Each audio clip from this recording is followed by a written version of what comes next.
Hello, this is day 14 of reading one canto of the Divine Comedy every day. We are on Inferno, Canto 14.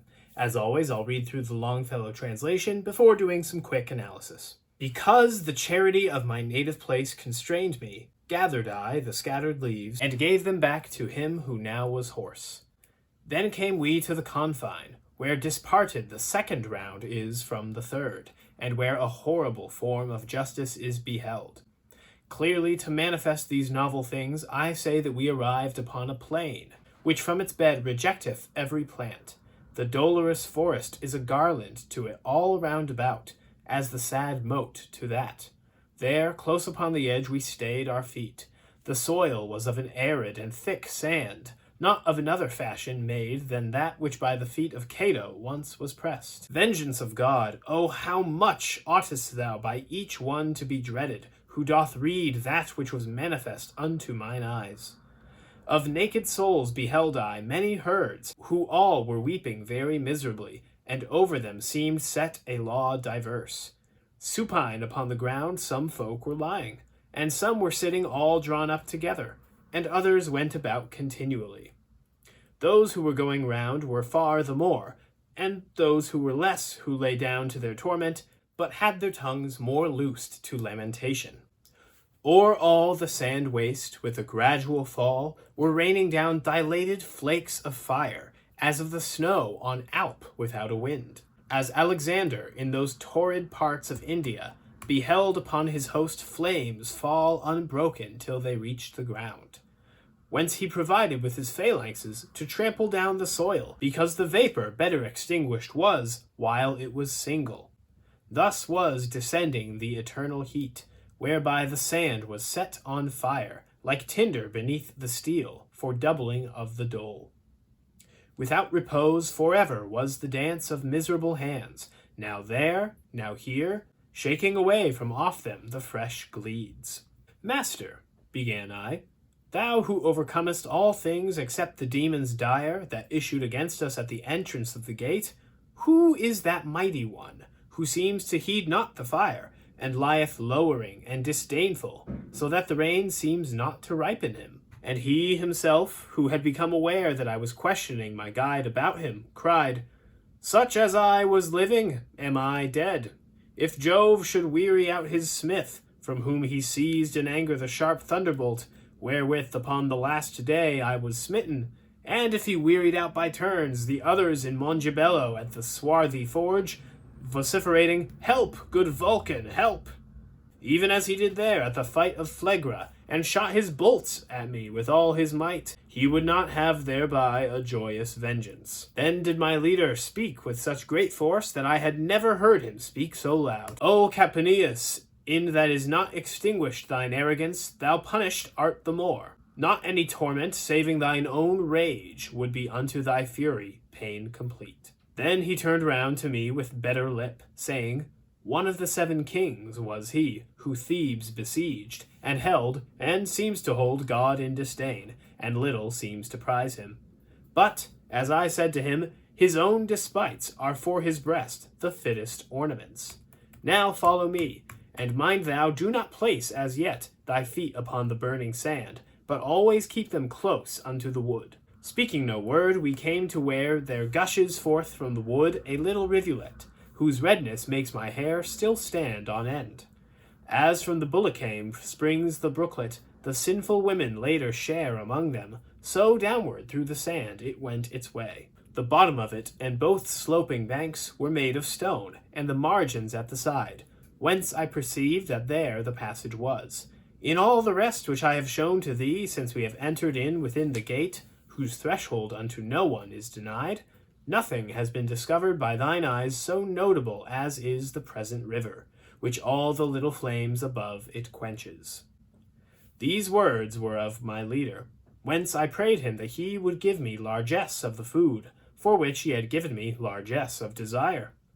In the mid-sea there sits a wasted land, said he thereafterward, whose name is Crete, under whose king the world of old was chased. There is a mountain there, that once was glad with waters and leaves, which was called Ida. Now 'tis deserted, as a thing worn out. Rhea once chose it for the faithful cradle of her own son, and to conceal him better. Whene'er he cried, she there had clamours made.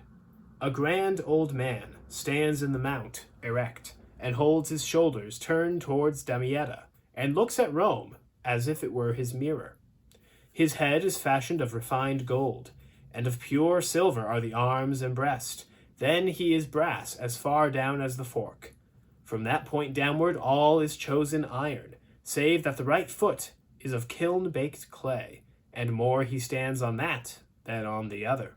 Each part, except the gold, is by a fissure asunder cleft, that dripping is with tears, which gathered together perforate that cavern. From rock to rock they fall into this valley, Acheron, Styx, and Phlegethon they form, then downward go along this narrow sluice, unto that point where is no more descending. They form Cocytus. What that pool may be, thou shalt behold, so here 'tis not narrated. And I to him, if so the present runnel doth take its rise in this way from our world, why only on this verge appears it to us? And he to me, thou knowest the place is round, and notwithstanding thou hast journeyed far, still to the left descending to the bottom, thou hast not yet through all the circle turned. Therefore, if something new appear to us, it should not bring amazement to thy face. And I again, Master, where shall be found Lethe and Phlegethon? For of one thou art silent, and sayest the other, of this rain is made. In all thy questions truly thou dost please me, replied he.